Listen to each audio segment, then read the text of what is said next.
Plantas e filhos. Dois homens que eram vizinhos gostavam de cuidar de seus jardins. Um deles era um professor e o outro era um corretor de seguros. Os dois tinham cultivado algumas plantas em frente da casa. O professor regava as plantinhas com um pouco de água e não dava muita atenção a elas. O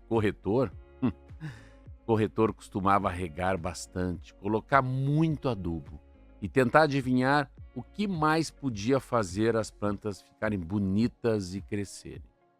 Elas eram grandes, eram viçosas. O corretor notou a diferença entre ele e o vizinho e um dia perguntou: "Você age assim porque não gosta muito das plantas?" "Pelo contrário, amo minhas plantas. Tento agir com elas como agia com meus filhos." O corretor ficou espantado e pensou: coitado dos filhos dele, não receberam muito agrado nem atenção.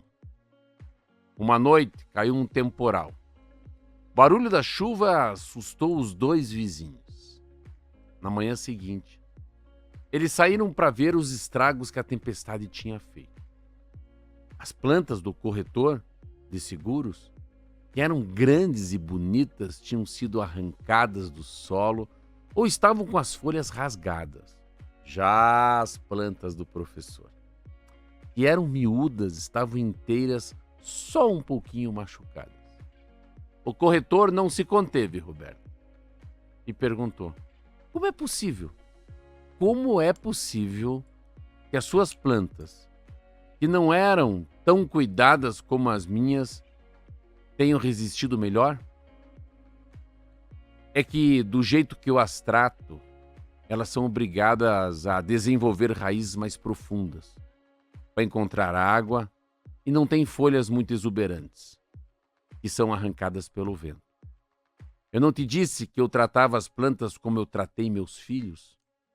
Sem exagero, nos cuidados, para que eles puderem se fortalecer sozinhos?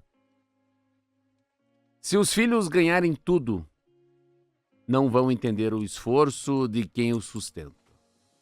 Moral da história: tampouco vão aprender a se virar sozinhos. Às vezes, Roberto, é melhor orientar os filhos do que dar a solução pronta na mão deles. Os pais, as mães, ensinam os filhos a andar, mas tem que deixar que andem sozinhos.